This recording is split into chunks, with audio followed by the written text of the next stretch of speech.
Jason felt a knot tighten in his stomach as he clicked on the first camera feed. Beside him, Emma sat stiffly, her hands clutched together. Neither liked what they were doing, but they had no choice. Milo, their once sweet cat, was acting like a completely different animal, and it terrified them. "I hate this," Emma whispered. "But Hannah's been saying things for months. What else can we do?" There was only one option left.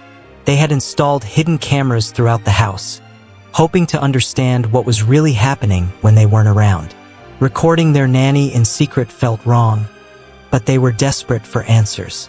When the footage played and Hannah and the cat appeared on screen, Jason turned up the volume. Both he and Emma leaned in and froze.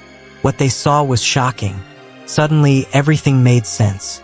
The way Milo hovered near the baby, how she refused to leave her side.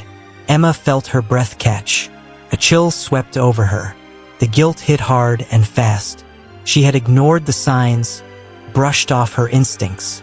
Now, watching the screen, she understood. What they witnessed was terrifying. Emma clutched Jason's arm. "Call the police," she said.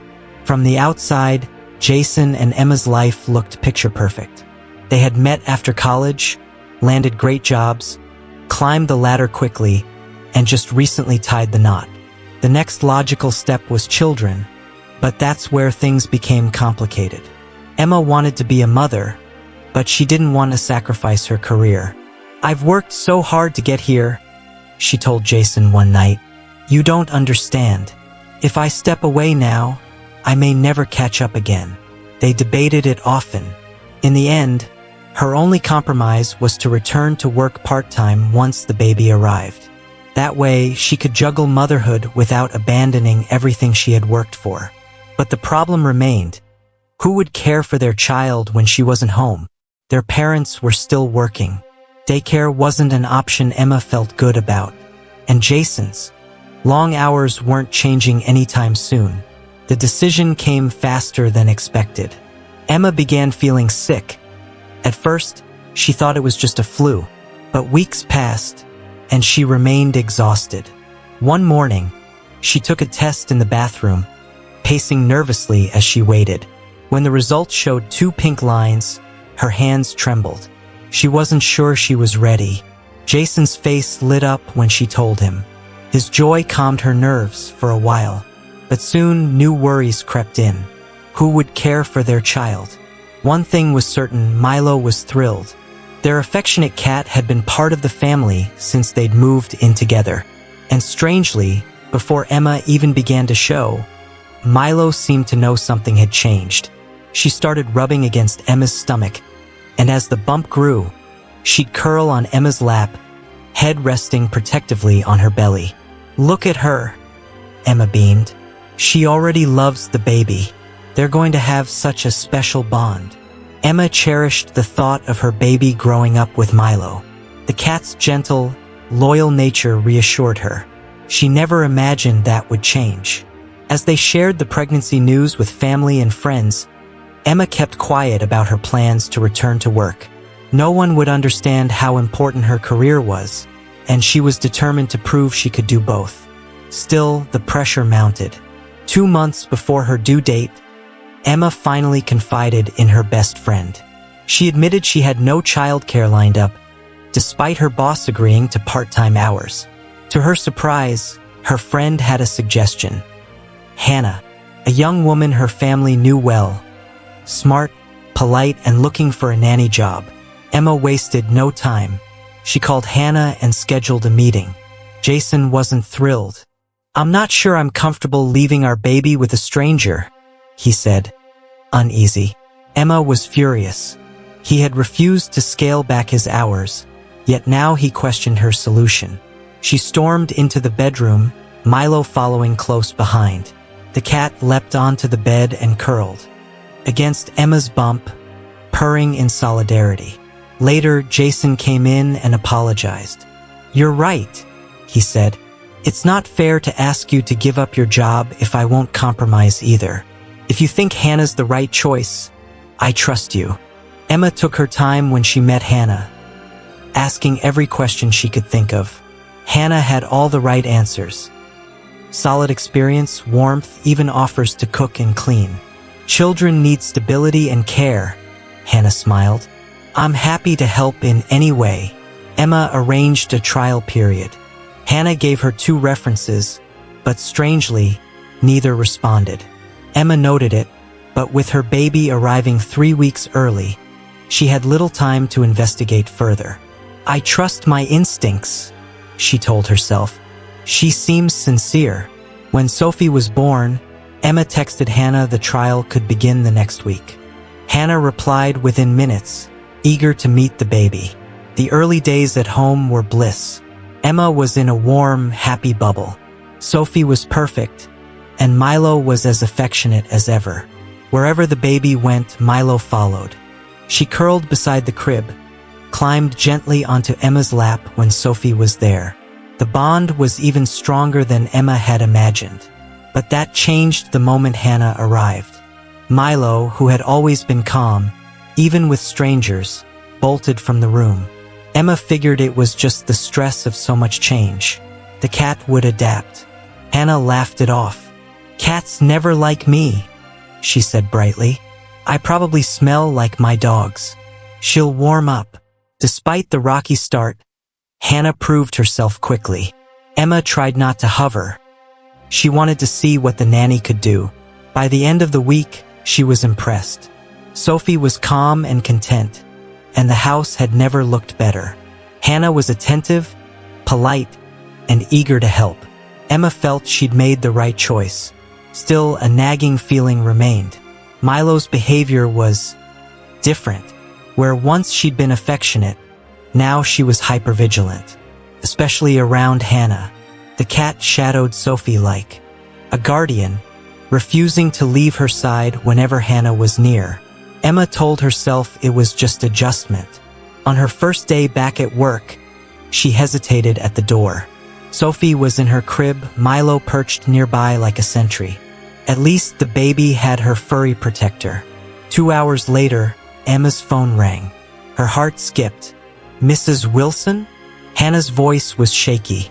I'm sorry to bother you, but Milo scratched me pretty badly. Emma was horrified. Hannah explained that she'd been reaching into Sophie's crib when Milo lashed out, hissing, growling, then scratching her arm. She's never done this before, Emma muttered, stunned. Hannah reassured her. I'll be fine. It just shook me a little. But Emma's mind spun. Milo had always been gentle. Was she becoming dangerous? Could she hurt the baby? The thought was unbearable. Maybe it was time to keep Milo away from Sophie for everyone's safety. Paw Prints, the cat that knew too much movie camera. Emma and Jason were new parents living what seemed like the perfect life. A happy marriage, good careers, a beautiful new home, and now a baby girl named Sophie. But things took a chilling turn when their gentle, affectionate cat, Milo, started behaving strangely. First, it was small things. Milo, once the calmest cat they'd ever known, began acting out. She hissed, growled, and most disturbingly, became aggressive toward one specific person. Their nanny, Hannah. I don't get it, Emma whispered to Jason one evening. Milo loved Sophie from the beginning. Now she's acting like a completely different cat. Their home life had shifted drastically after Sophie's birth. Emma had returned to work part-time, a compromise she made to keep her career while also being a mom. They needed help, and Emma's best friend had recommended Hannah, a young woman with glowing charm and a sweet smile. From the moment she arrived, Milo hated her. Whenever Hannah walked in, the cat ran. And soon, Emma started getting regular texts and calls from Hannah saying Milo had scratched her again, once even drawing blood. Emma didn't know what to believe. Milo had never hurt anyone before, but Hannah had the marks to prove it. We can't risk her scratching the baby, Emma said through tears. But giving her away, Milo's part of this family. Jason was just as conflicted. He'd watched Milo snuggle Sophie's little body like a furry guardian angel. But something was clearly wrong, and the only person Milo acted out against was the nanny. Finally, Jason suggested a drastic step. We need to find out what's really going on. Let's install cameras. Emma hesitated. Filming their nanny without her knowledge felt wrong. But the alternative, giving away their beloved pet, felt worse. That weekend, Jason set up discreet cameras in the living room and near Sophie's crib. They didn't know what to expect. Maybe Milo had simply become territorial. Maybe she was sick. Maybe Hannah was right.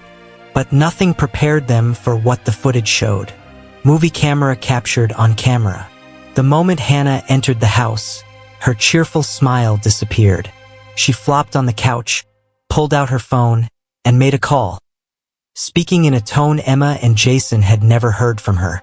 "Yeah, the mom's totally clueless," Hannah laughed. "She pays me to do nothing. I just pretend to clean right before she gets home. The rest of the time I'm watching Netflix." Jason and Emma stared at each other in disbelief. Then it got worse. Hannah began opening drawers, rifling through cabinets, slipping jewelry and loose bills into her handbag. Right there in their living room, Milo appeared. The cat stood in the doorway, her eyes locked on Hannah. Her tail twitched. She began to hiss. "Get lost, you stupid cat," Hannah muttered, kicking at her. Jason paused the video. Emma's heart sank. And then they watched the second camera. Sophie was crying in her crib. Milo was lying beside her, gently brushing against her tiny arm, trying to soothe her. Then Hannah walked in, yelling, "Oh my God! Shut up already. I'm trying to watch my show." As she leaned into the crib, raising her voice again, Milo leapt between Hannah and the baby, claws raised. She scratched Hannah's arm, the same scratches the nanny had reported, and stood guard over the crying child. Emma clutched Jason's arm. Oh my God! Milo wasn't attacking Hannah. She was protecting Sophie. Telephone receiver, the call to the police. Shaken, Jason called the police. "We have evidence of theft and possible child endangerment." The next day, Hannah didn't return. Emma took time off work. She sat on the sofa, cuddling her daughter and Milo in her arms. The cat purred softly, her paw resting protectively on Sophie's chest. Everything Hannah had stolen was recovered, including a priceless antique watch that had belonged to Jason's grandfather. But none of that mattered. Their daughter was safe. That was all that counted. "I feel awful," Emma whispered. "We were ready to give Milo away, and she was the only one protecting our baby." Jason kissed the top of Sophie's head and then made a quiet vow. "I called my boss. I'm cutting back at work.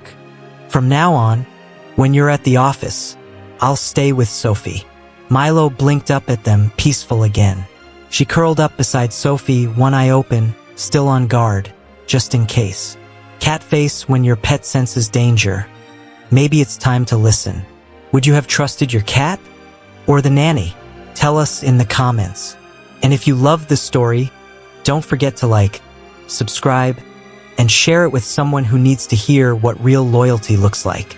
Thanks for watching, and remember, when a devoted pet suddenly dislikes someone, maybe they're seeing something you can't.